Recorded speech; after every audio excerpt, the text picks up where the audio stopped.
Hello and welcome to this talk. My name is John Hayward and I'm speaking on behalf of my co-authors Rebecca Jeffs and Paul Roach, and the work presented here has come out of Rebecca's successful PhD research. The question we're posing today is, what can we learn about the growth and decline of political parties by expressing political science theories in an SD model? And one measure of the strength and importance of a political party is the size of its membership. So our starting model was to explain the rise in membership through a word-of-mouth mechanism. Well, the population is split into susceptibles, those open to becoming party members, and those who are members. In turn, the membership is split into inactive members, those who play no positive role in the party, and activists who help build the party, supporting the leadership. Activists are further split into those who recruit and those who do not. The recruiting activists are politically infectious, recruiting people to the party, a bit like the spread of a disease. They're not influential indefinitely and become non-recruiting activists after a while, and some of those may well become inactive members. Not all recruits are themselves recruiters. Some may become activists but not recruiters. Some, and indeed many, will in fact free ride and become inactive members. And additionally, there are also people who leave the party as well. And this is sometimes thought of as the party demanding members. It wants members, so it deliberately goes out to recruit them. Now, we published this work in 2016 and applied the model to a range of political parties, and here are two. The post-war Labour Party had a rapid rise in membership.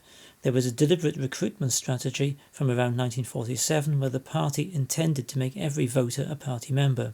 There was door-to-door recruitment and recruitment activity in union meetings, and apart from 1 year where many did not renew their membership, and there is that drop, there is actually a good fit to the data. However, for the Labour Party of Tony Blair, from 1993 into the new century, no such fit is possible, especially after the peak in party membership. The trouble is, this model assumes that both the leaving rate and the infectiousness are constant, and from this and other parties that we investigated, clearly this was not the case. To improve the model, we are going to use theories of political science, which I will explain as I construct the model, and for this I'm going to use modules to logically organise our modelling. So we start with a module representing our population variables and all their interconnections, and we drop our existing word-of-mouth model into the module, which hides the complexity from the rest of the system, except where that system is going to influence. Now, political scientists propose two main mechanisms for recruitment of the political party: demand for members by the party, where the party intentionally chooses to increase its membership, perhaps to boost its legitimacy or its finances, or increase the number of activists on the ground. And also the supply of members, that is where people just choose to join the party because they're attracted to the party or some of its policies or any other benefits it might offer. And additionally, there's going to be a loss of members. Both demand and supply of members depend on how attractive the political party appears. A party that is attractive will find it easier to recruit members by demand, but it will also attract more members through its supply. A party will be attractive if it offers benefits to members, perhaps the ability to influence the choice of a party leader or influence policy, having a say in choosing local candidates, or even contributing towards some big goal of the party like achieving independence or Brexit. Likewise, a party with high benefits will lose less members, and there's an inverse relationship here. The other component of the political attractiveness is the party's legitimacy. That is, its capacity to convince people that it is suitable for holding power and providing appropriate representatives. And both political legitimacy and political benefits are candidates for soft variables. So, for example, for political legitimacy, we modelled it with a single stock, with a goal-seeking process on its inflow, so its value is maintained on a restrictive scale, and we chose a scale from 0 to 1. Also, the political legitimacy will have a natural decline, and put that on the outflow, and that represents the fact that unless legitimacy is intentionally built, it will fade over time, and we drop that into the political legitimacy module. Now, political legitimacy will also influence the demand effort of the party when a party seeks to improve its legitimacy by increasing the membership and political activity. It does so according to how far short it is of the legitimacy it feels it should have, like an informal target. The closer legitimacy gets to that target, the less effort is put into recruitment. Now, political legitimacy is built in two ways. Larger parties have more legitimacy than smaller ones, so party size definitely matters. Also, activists can build legitimacy by convincing their local electorate of policies and candidates, or by portraying a party that is united and respected by the power brokers of society, for example, the media. However, there is also free riding, which can undermine legitimacy. The free riding comes from some of the inactive members who may be deliberately undermining the party, causing the party to appear divided in the public sphere.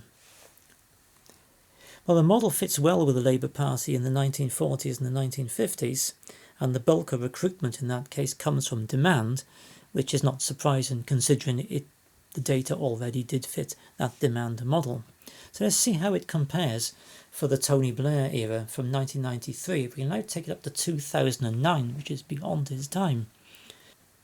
In 1993, there were new leaders, John Smith and Tony Blair, who were determined to rebuild the party's legitimacy after a long period without power. So he set the target political legitimacy high. But in 1997, the election is won, which is a landslide, and there's no further need for more legitimacy and thus members. So the legitimacy, the target, plummets.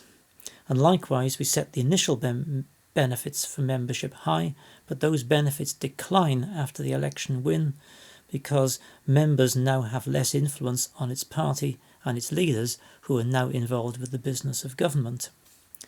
Now, in 2003, there's the Iraq War, and there's a mass resignation from the party, and the benefits to the members plummet. But the following year, the members come back because there's now an election looming in 2005, and although those members protested against their party, they still wanted to see it retain power.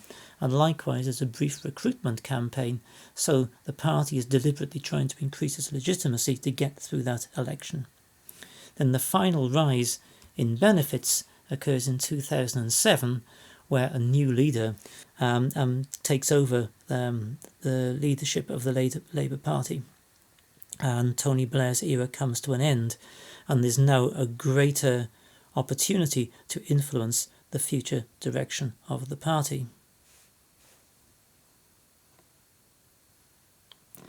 Looking at the graph on the right hand side, we do get a good data fit to the really strange nuances of the data, including the sudden reversal of fortunes before the election in 2005. Legitimacy rises, it gets high enough to achieve power and falls slowly, and by the time the Labour Party lose power in 2010, it has pretty well got back to where it started in 1993. The attractiveness, however, never really recovers from the election high, and a party of government isn't always that attractive, but it should be pointed out that up until 2010, the opposition were even less attractive. There's a short period where the demand recruitment outstrips supply, but generally supply is a higher proportion of the recruitment than it was for Labour in the 1940s. There's less personal recruitment going on here, more advertising, more image, and to use the word of that time, more spin. Also, the party membership is far more inactive than in the 1940s. From the right-hand graph, members are less politically involved. It's really interesting to apply this to the rise in party membership under the Jeremy Corbyn era of the Labour Party. Now, the key event here is in 2014, where the election rules for the Labour leader were changed. One person, one vote. And that is a big initial benefit for members, indicated up here. Labour lose the 2015 election and Jeremy Corbyn is elected as leader after a massive increase in membership, many joining a subgroup called Momentum who supported Jeremy Corbyn. After the 2015, the benefits decline, but is briefly halted by a leadership challenge in 2016, which we represent by this plateau in the benefits graph. After the election loss in 2017, all benefits effectively cease as the party becomes more centrally controlled and has got less role for members. Likewise, the party's attempt to increase its legitimacy stalled at that point as it grappled with a leader popular amongst part of the membership but rejected by the media and the other political power brokers. Indeed, on the right-hand graph, the legitimacy never rises high enough to bring the party to power. And of course the attractiveness is never high at all. Now the growth in this case is largely supply, with only a small amount coming through demand. And this reflects the attraction of cheap membership to vote for a party leader. The bulk of the members also are free riders, not activists, reflecting the cheapness of that membership with no demands made on new members.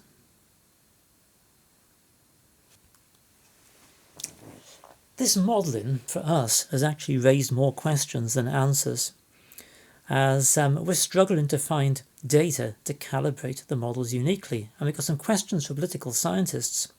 What fraction of new recruits are genuinely new, or just lapsed members renewing? Sort of information would be really useful. Of the new recruits, how many become active and how many never have any involvement? And thirdly, how much recruitment is by supply and how much by people recruiting other people? This information would make a big difference to sort of fine-tuning this model. But there's some questions for modellers. Demand here is dependent on political legitimacy, and that's effectively a variable R0 being dependent on another variable. Small changes in R0 have big changes in model behaviour. What is an effective way of capturing this link? Can we clearly delimit what recruitment is supply and what is demand? Now I'll give an example. In the 2016 leadership election for the Labour Party, the former political advisor Alistair Campbell went on TV and desperately appealing for people to join Labour to save it. And there was a sudden increase in membership. Was he a recruiter, or was he advertising a benefit? Is it demand or supply? Perhaps he was a virtual recruiter. And we modelled benefits and target legitimacy as exogenous, set by party decisions. Could these decisions be determined endogenously? We could maybe determine swings of power, but how would you determine a benefit as specific as changing the leadership election rules that brings in new members? Well, those are my questions, and now it's time for your questions. Thank you.